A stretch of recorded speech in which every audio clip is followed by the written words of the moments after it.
Hey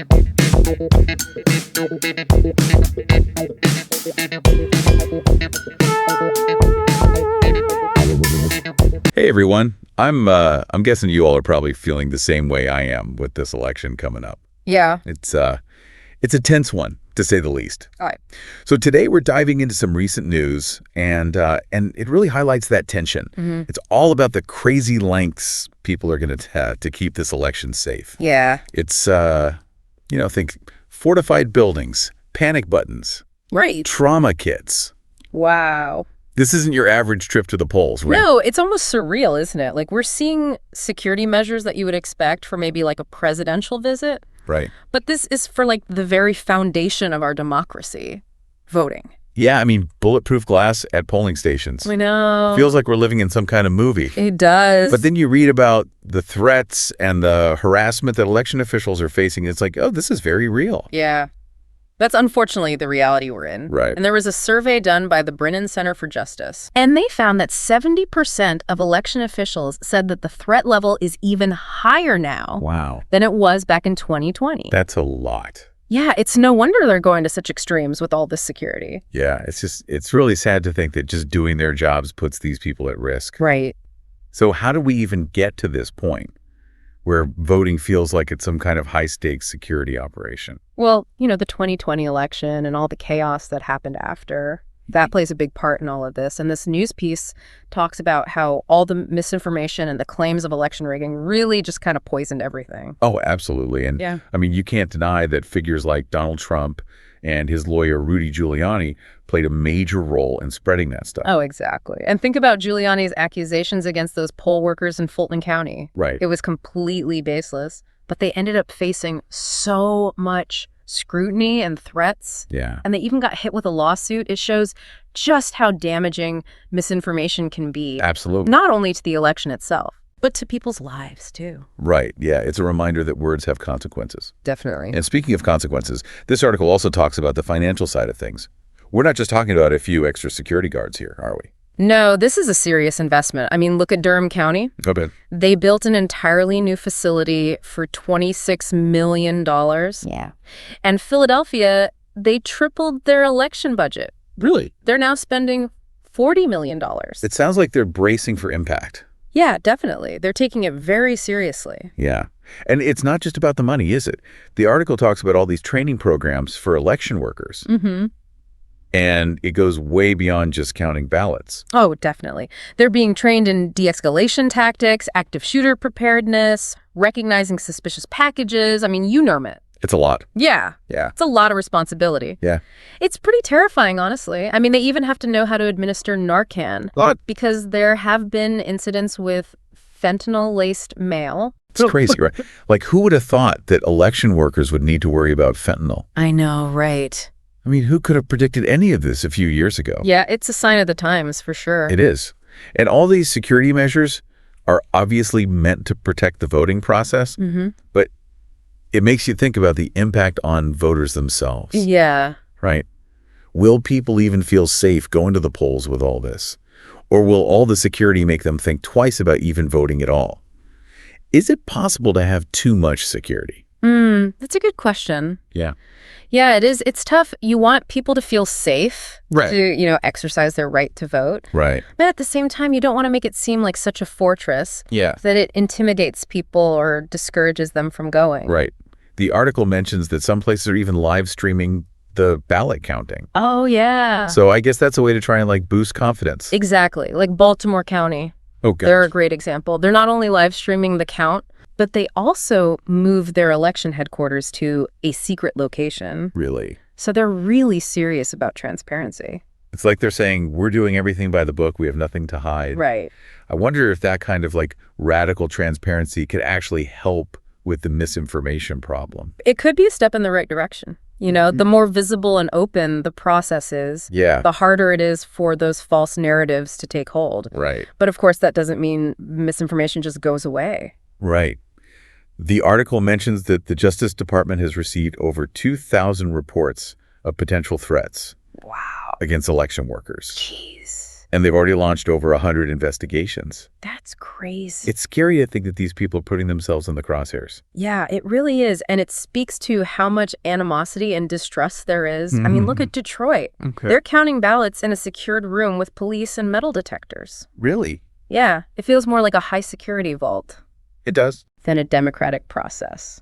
It's kind of dystopian. It is. I mean, you just wonder what long-term impact all of this is going to have. Right. I mean, is this the new normal? Are we always going to have to live with this fear and suspicion? I hope not. But it's definitely something to think about. Yeah. You know, if people are afraid to participate, whether that's voting or volunteering, Right. then it weakens our democracy. It does. And it becomes like a self-fulfilling prophecy. Right. More distrust equals more security, which equals more distrust. It's a vicious cycle. Yeah.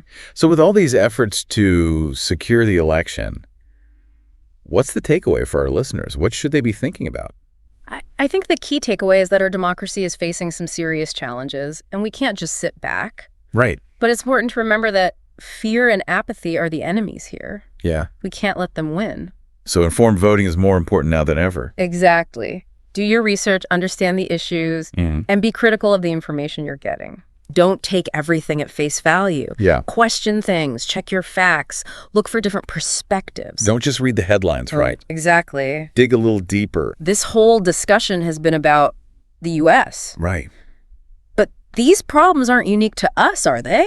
No, you're absolutely right. We're seeing all this misinformation and distrust and voter suppression happening all over the world. It's a global problem. It is, and it's a threat to democracy everywhere. It's like democracy is being tested. It really is. Yeah. And it raises the question of how do we protect and strengthen democracy given these new challenges? Yeah. And it's a conversation we need to have not just here, but all over the world. That's a big question, but it's an important one. It is. It can feel overwhelming when you think about all these global issues. Yeah, But we can still make a difference, I agree. right? Our individual actions matter. They do. Every action matters. Right. Even the small ones. Yeah. It starts with being informed and having respectful conversations And holding our leaders accountable. and supporting organizations that are working to protect voting rights Yes, definitely. and promote civic engagement. Absolutely. There's so many groups out there doing amazing work. Yeah. Find one that you connect with and get involved. Democracy isn't a spectator sport. Exactly. It requires participation from all of us. Okay, so we've covered a lot here. Have. From the physical security measures to this global fight against misinformation. Yeah. It's been a pretty heavy conversation. It has, but I think it's important, I agree. especially right now, because it shows just how challenging things are. Yeah. But it also shows how much effort is being put into protecting our elections. Now, we need to remember why we're doing this. Yeah. It's about protecting the right to vote, Exactly. which is the foundation of our democracy. It is. The right to vote is fundamental. It gives us a voice, a say in how our government works and how our future unfolds. And it's something we should never take for granted. Countless people have fought and died for this, right? That's true. And we need to protect it, Absolutely. now more than ever. I agree. So as we head into this election, what's one message you want our listeners to take away? Stay engaged, stay informed, and stay hopeful. Yeah. Don't let fear or apathy win. Your voice and your vote matter. Perfectly said. Thanks. You know, before we wrap up, I want to go back to something in the article. Okay. It's the story of those poll workers in Fulton County, Georgia, Oh. and the accusations against them by Rudy Giuliani. Yeah.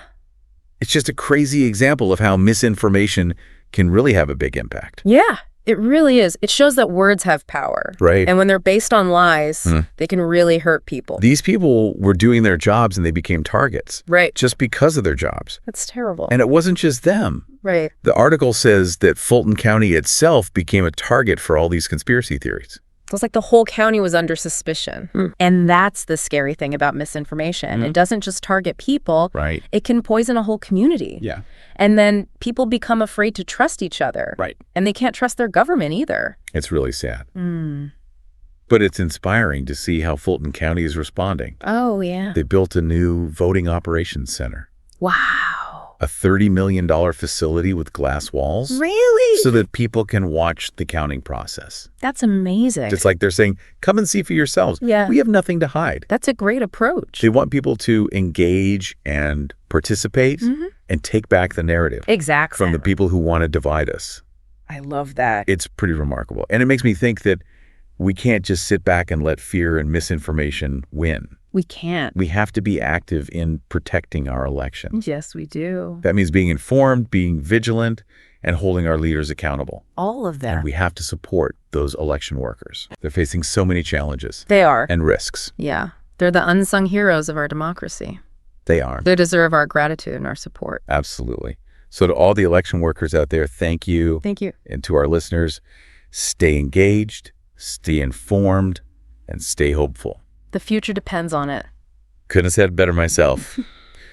Thanks for joining us on this deep dive. We'll be back soon It's good. with another topic that matters. Until then, stay curious. And stay engaged. Yeah. Yeah, it's really amazing It is. to see how they're taking something so negative and turning it into a positive. Yeah. I mean, they're not letting those accusations cripple them. They're actually using it as fuel to make things even more transparent Exactly. and trustworthy. It shows how dedicated they are to Yeah. making sure the elections are fair and open. It really makes you think about how we react to challenges in our own lives, right?